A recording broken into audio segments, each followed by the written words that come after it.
আজকের একটা অযোগ্য প্রধানমন্ত্রী, তার যোগ্যতা নিয়ে অনেক প্রশ্ন উঠেছে, কিন্তু প্রমাণ হয়ে গেল তিনি একজন অযোগ্য। এবং এই যুদ্ধে যারা নেতৃত্ব দিয়েছিলেন তাদের মধ্যে একজন ছিল সোফিয়া কুরেশি, একজন মহিলা।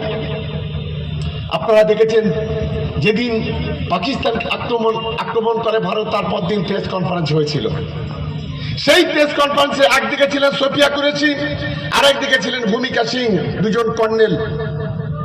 তারা প্রেস কনফারেন্স করলেন। সারা দেশ যখন এই সমস্ত সেনা জওয়ানদের নিয়ে লড়াই গর্ব করছে, যখন সোফিয়া কুরেশিরা নিজেদের জীবনকে বাজি রেখে আকাশপথে পাকিস্তানকে আক্রমণ করলেন, আমরা অবাক হয়ে গেলাম। কদিনের মধ্যে বিজেপির একজন বিধায়ক সোফিয়া কুরেশি কি, সে যেহেতু মুসলমান, সে যেহেতু মুসলিম, তাই তাকে জঙ্গিদের বোন বলে আখ্যা দিলেন। ভাবতে পারেন আমরা কোন দেশে আমরা বসবাস করছি? আমরা যদি দেশের প্রধানমন্ত্রীকে প্রশ্ন করি, 22 তারিখে যে ঘটনা ঘটে গেল কাশ্মীরের পেহেলগাঁয়ে, 5 জন জঙ্গি এসে খুন করে দিয়ে গেল 26 জন মানুষকে। কোথায় ছিল ইন্টেলিজেন্স? কোথায় ছিল র? কোথায় ছিল গোয়েন্দা সংস্থা? দেশের প্রধানমন্ত্রী 56 ইঞ্চি ছাতি নিয়ে কথা বলে। আমরা দেখলাম না সেই জঙ্গিগুলোকে খুঁজে বার করতে? যেখান থেকে ঘটনা ঘটিয়েছে সেখান থেকে পাকিস্তান পাক অধিকৃত কাশ্মীরে যেতে গেলে কয়েক ঘন্টা সময় লাগে, প্রায় 100 কিলোমিটারের উপরে।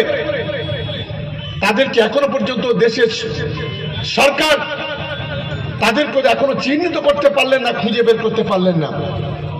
অথচ সেই ঘটনাকে নিয়ে আজকে গোটা দেশ জুড়ে বিভিন্ন সময়ে ধর্মীয় ভাবে তৈরি করার একটা চক্রান্ত হয়েছে।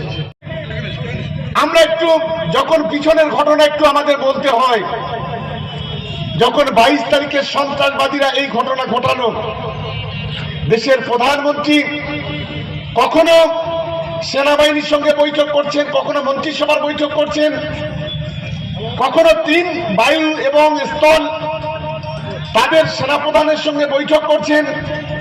আমরা ভেবেছিলাম যে সময় এসেছে পাকিস্তানকে উচিত শিক্ষা দেওয়ার। আমাদের প্রিয় সাংসদ অভিষেক বন্দ্যোপাধ্যায় তিনি টুইট করে বললেন যে আমাদের সময়টা এসে গেছে পাক অধিকৃত কাশ্মীরটাকে আমাদের দখল করা। দেশের প্রধানমন্ত্রী, দেশের সরকার কেন চুপ করে আছে? এই ধরনের ঘটনা ঘটতে গেতে হঠাৎ একদিন দেখলাম ভারত আক্রমণ করলো পাকিস্তানকে।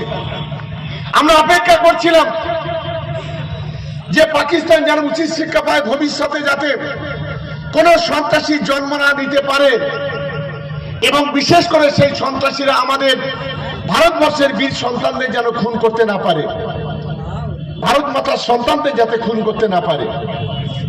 কিন্তু আমরা অবাক হয়ে গেলাম,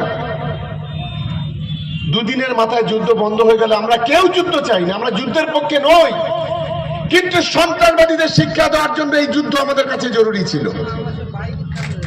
কিন্তু আমরা দেখলাম 48 ঘন্টা যখন বন্ধ হয়ে গেল, বিভিন্ন সূত্র মারফত খবর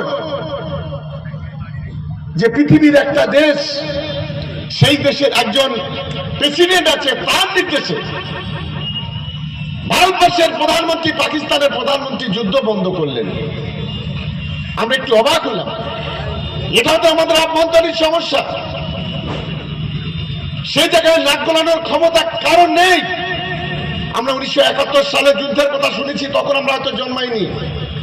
1971 সালে যুদ্ধে সেদিনও আমেরিকা দাদাগিরি করার চেষ্টা করেছে ভারতের উপরে, কিন্তু সেদিন আমাদের প্রধানমন্ত্রী ছিলেন ইন্দিরা গান্ধী।